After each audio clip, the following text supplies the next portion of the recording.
So today I'm going to be talking about Fleishman is in Trouble by Taffy Brodesser Anker. This book is about many things really. Marriage, divorce, relationships, friendship, career and family. But in essence, you can wrap all of that up in the idea of exploring how the grass is always greener.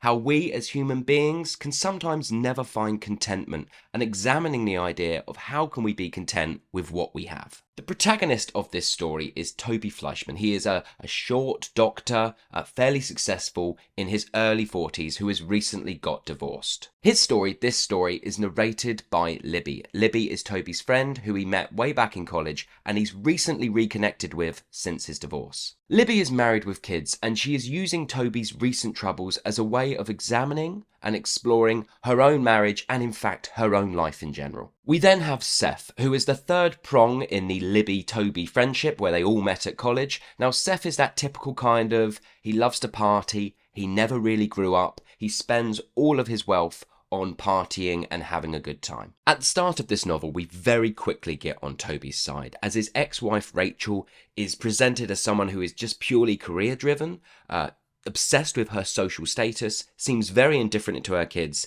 and is very obsessed with only Toby rising up the ranks in his chosen career. She seems very selfish in general. Toby has decided to join the online dating community, which seems to be the thing that you do when you're recently divorced and you just want to get out there and have some kind of connection. But he is blown away by the fact that he is a new hot commodity. Women in their 40s are swooning over him. They're sending him nudes and provocative images. And he is surprised by the fact that his height and how he used to feel invisible no longer seems to matter. He seems to be in his prime as far as women wanting him. And it's very funny watching him navigate this newfound attention. And then, in the middle of all this, Rachel decides to drop the kids off in the middle of the night, a whole day earlier than is scheduled, and then just disappears. And we spend most of this novel not quite knowing where Rachel is or what has happened to her. I'm not going to lie, at the start of this novel, it all felt a little bit cliche. A middle-aged white man going through divorce, navigating his life. There's nothing wrong with stories like that. I think many people can relate to stories like that, but it does feel like over the past 30 years, if not longer, 50, 60, who knows, we have been saturated with these stories of middle-aged white men in crisis. However, the story starts to slowly change. You as the reader start to realise that the traditional sense of things, husband, wife, ex-husband, ex-wife, those labels that we start to put on things start to blur, and you start to realise that Toby is in fact on paper what you would consider to be the wife in this scenario. And then you start to realise that the only way of telling in this world that we live in a story of the woman's perspective is that for the writer to do it through the eyes of a man. And I found that quite clever. You then also start to realise why this story is being told by Libby, why it's being narrated from her perspective. And then you slowly start to realise that in fact, this is Libby's story, not Toby's. She is merely using Toby and Rachel's story in order to examine her own life, to tell, in fact, her own story. And I have to admit that that realisation that I had really started to elevate this book for me. Now, you might consider the following a kind of light spoiler, but I think it's very obvious, otherwise the book would really fall down, that we do eventually get the perspective of Rachel's thoughts and feelings on her marriage and her life in general.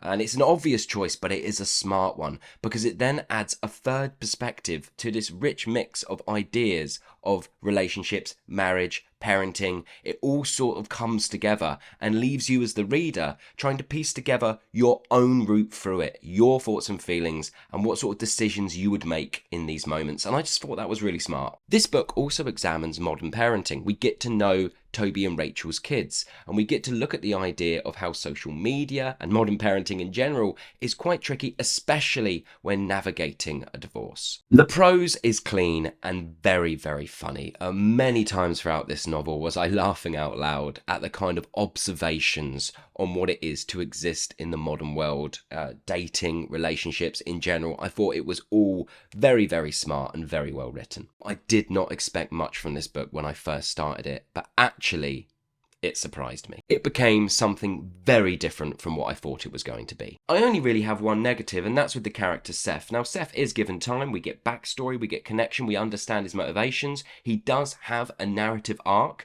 and does end up somewhere different from where you think he might, but I would have enjoyed a little bit more time. He's given enough time for his kind of role and placement to be warranted. It does definitely add to the rich mix of perspectives we're presented with, but I wanted just a little bit more from him. I'm going to give this book 3.5 to 4 stars because in essence I do think it was excellent. However, I think this book very much does speak to me, or maybe people in their late 30s, in their early to mid 40s. A lot of themes and ideas within it very much speak to that age group. I think if you were in your 20s, you're not going to get a lot from this story. You will get something. I think if you read it, you would still consider it a 3-star read. You would read it and go, that was good. Maybe you might even go, that was very good.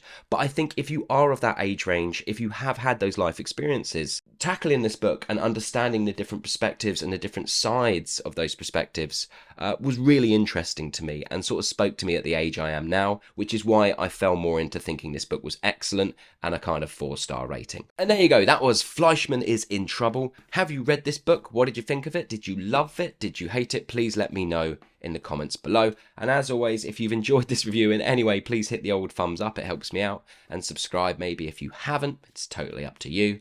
But as always, I'm more interested in what you think of the books I'm reviewing so we can have a little bit of a discussion down low. So let me know. Right, see you on the next one, everyone.